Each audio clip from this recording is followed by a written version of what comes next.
ఐబొమ్మ రవి కేసులో దర్యాప్తు కొనసాగుతుంది. నిన్న అరెస్ట్ అయిన ఆయనతోనే ఐబొమ్మ, బప్పం టీవీ వెబ్సైట్లను క్లోజ్ చేయించారు సైబర్ క్రైమ్ పోలీసులు.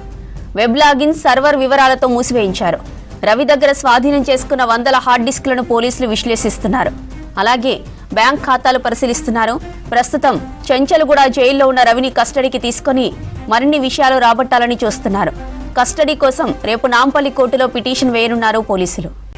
ఐబొమ్మ నిర్వహిస్తున్నటువంటి ప్రధాన నిర్వాహకుడు ఇమ్మడి రవిని పోలీసులు అదుపులోకి తీసుకున్నారు, అరెస్ట్ చేశారు. అతను రిమాండ్లో ప్రజెంట్ ఉన్నాడు. అయితే ఈ ఐబొమ్మ అనేది ముఖ్యంగా కూకట్పల్లిలోని ఒక అపార్ట్మెంట్లో ఉంటూ తన కార్యకలాపాలు నిర్వహిస్తున్నాడు. అటు కూకట్పల్లితో పాటు కొన్ని కరేబియన్ దీవుల్లో కూడా పూర్తిగా ఈ యొక్క తెలుగు సినిమాతో పాటు హిందీ, మలయాళం, కన్నడ, సో ఇట్లాంటి వాళ్ళ భాషల్లో ఉన్నటువంటి సినిమాలను కూడా ఎక్కువగా పైరసీ చేసి ఐబొమ్మ అండ్ బప్పం టీవీ తరహాలో అంటే ఈ రెండు పేర్లు రూపాంతరం చెందాయి. సో ఈ రెండు వెబ్సైట్లో కూడా దీన్ని అప్లోడ్ చేసి ఎక్కువగా కొద్ది గంటలోనే సినిమా ఏదైతే పెద్ద సినిమాలు ఉంటాయో సో పెద్ద సినిమాల విడుదలైనటువంటి కొన్ని గంటల్లోనే పైరసీ చేసి దీన్ని ప్రేక్షకుల ముందుకు తీసుకొస్తున్నాడు. సో ఇట్లాంటి ఘటనలను పోలీసులు అయితే ట్రేస్ చేశారు. ముఖ్యంగా ఇందులో ఎట్లా ట్రేస్ చేశారని ఒకసారి గమనిస్తే సో ఐబొమ్మ ఓపెన్ చేయాలంటే సో ముందుగా అందులో ఎంత పెద్ద సినిమా అయినా ఏ సినిమా చూడాలన్నా అందులో కొంత బెట్టింగ్ యాప్స్ సంబంధించి కొన్ని ప్రకటనలు ఈ ఐబొమ్మకు సంబంధించినటువంటి ఇమ్మడి రవి అందులో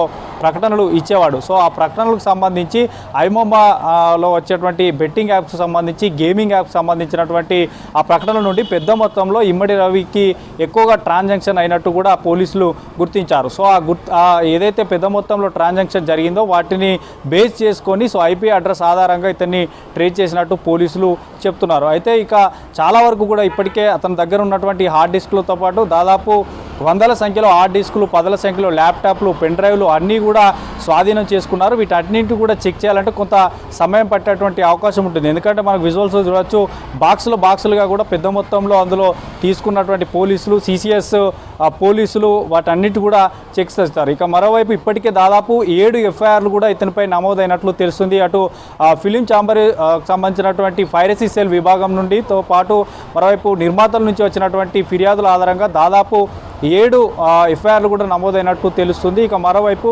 ఎక్కువ సంఖ్యలో అతను వీటికి సంబంధించినటువంటి హ్యాకర్ అంటే దీనికి సంబంధించినటువంటి నెట్వర్క్ ఎక్కడ ఉంది, ఇతనికి ఎవరెవరు హెల్ప్ చేశారు. ఎందుకంటే మనం గతంలో చూసాం సెప్టెంబర్ నెలాఖరులోనే దాదాపు 5 నిందితులను కూడా అరెస్ట్ చేశారు. చెన్నైలో ఒక ఏదైతే ఈ ప్రైవసీ చేసేటువంటి ఒక నిందితుని కూడా అరెస్ట్ చేశారు. ఇక మరోవైపు అక్టోబర్లో కూడా ఇతను పూర్తిగా సెప్టెంబర్ 30 వరకు కూడా కూకట్పల్లిలోనే ఉంటూ చాలా వరకు సినిమాలు ఇందులో అప్లోడ్ చేసేవాడు.